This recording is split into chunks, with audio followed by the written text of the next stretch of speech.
Bismillahirrahmanirrahim. Assalamualaikum warahmatullahi wabarakatuh.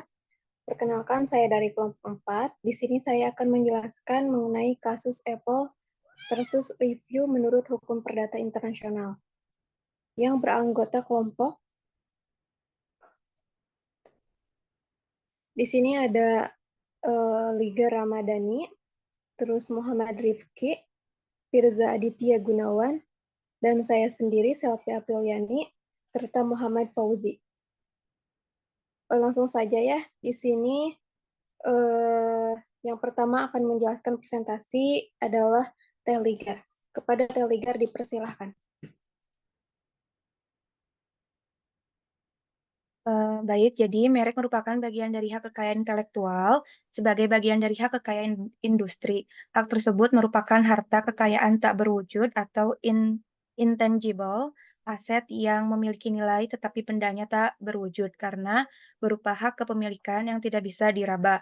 Merek memiliki nilai dan dapat dikuasai oleh pemiliknya. Di Indonesia, merek merupakan hak kebendaan yang diatur dalam Kitab Undang-Undang Hukum Perdata Buku 2 tentang Benda. Selanjutnya ada latar belakang kasus.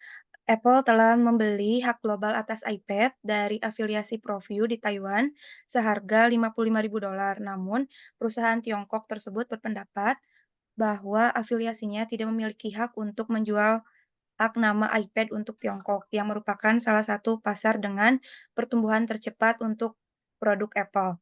Perselisihan antara kedua perusahaan tersebut mengakibatkan iPad Apple ditarik dari pasaran di beberapa wilayah Tiongkok. ProView bahkan telah meminta pelarangan penjualan produk tersebut di Shanghai sebagai bagian dari perselisihan tersebut.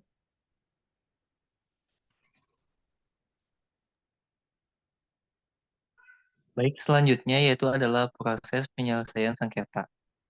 Untuk mengatasi hal tersebut, yang pertama kita lakukan bisa melalui litigasi di pengadilan lokal. ProView Teknologi atau ProView Teknologi Shenzhen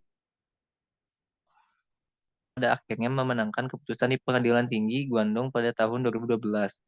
Pengadilan menyatakan bahwa ProView masih memiliki hak atas merek dagang iPad di Cina. Yang kedua, negosiasi.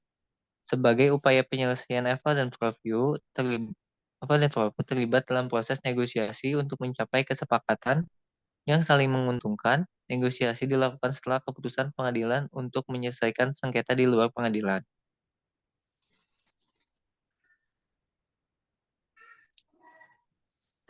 Selanjutnya ada kesepakatan penyelesaian. Pada Juni 2012, Apple setuju untuk membayar sebesar $60 juta kepada ProView Teknologi Shenzhen untuk mengakhiri sengketa dan mendapatkan hak penggunaan merek dagang iPad di Cina. Pembayaran ini dilakukan setelah pengadilan Cina menyetujui penyelesaian ini. Prinsip-prinsip hukum yang digunakan. Adapun yang digunakan hukum nasional, pengadilan Cina memiliki yurisdiksi atas kasus ini karena merek dagang iPad didaftarkan di Cina dan sengketa terjadi di wilayah hukum tersebut. Keputusan pengadilan di Cina memainkan peran penting dalam penyelesaian sengketa ini. Terus juga ada hukum internasional.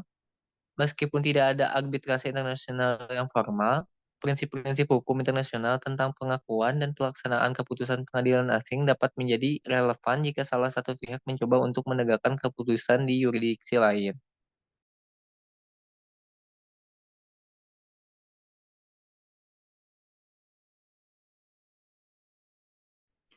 Baik, selanjutnya akan dibacakan oleh Kang Firza.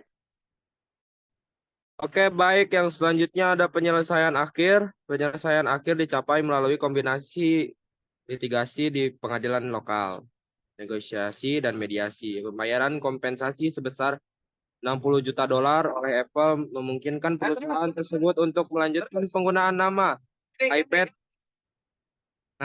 di pasar Cina tanpa hambatan lebih lanjut. Kasus ini menunjukkan bagaimana hukum perdata internasional dari hukum nasional dapat bekerja bersama dalam menyelesaikan sengketa internasional yang kompleks.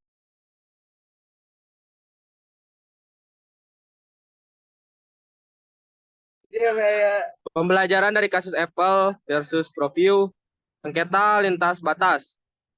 Kasus ini menunjukkan kompleksitas sengketa hukum yang melibatkan pihak-pihak dari berbagai negara. 2. Perlindungan merek dagang. Pentingnya memahami dan memenuhi aturan perlindungan merek dagang di setiap yurisdiksi. 3. Mekanisme penyelesaian.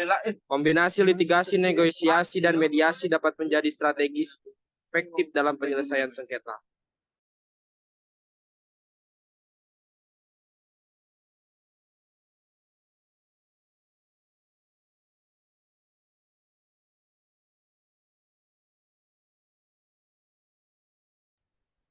Baik, slide selanjutnya terdapat dampak kasus Apple versus Provio.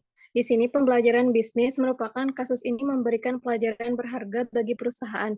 Perusahaan yang melakukan ekspansi global mengenai pentingnya memahami hukum dan aturan di setiap pasar. Kemudian perlindungan merek dagang. Kasus ini juga mendorong perkembangan hukum perdata internasional, khususnya dalam bidang perlindungan merek dagang dan penyelesaian sengketa lintas batas. Kemudian ada implikasi praktis.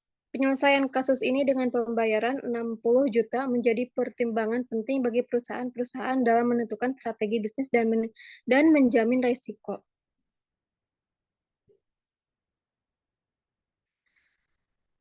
Dari semua penjabaran yang ada, ditarik sebuah kesimpulan. Kesimpulan merupakan kasus sengketa merek dagang IPED ini antara lain merupakan contoh yang menarik dalam bidang hukum perdata internasional. Penyelesaian kasus ini melalui kombinasi litigasi di pengadilan lokal. Negosiasi dan mediasi menunjukkan bagaimana hukum nasional dan internasional dapat bekerja sama dalam menyelesaikan sengketa kompleks lintas batas. Kasus ini juga memberikan pelajaran berharga bagi perusahaan-perusahaan dalam mengelola ekspansi global dan pelindungan aset intelektual mereka. Mungkin cukup itu yang dapat kelompok kami presentasikan. Kurang dan lebihnya mohon dimaklumi. Wabillahi taufiq wal hidayah. Wassalamualaikum warahmatullahi wabarakatuh. Waalaikumsalam.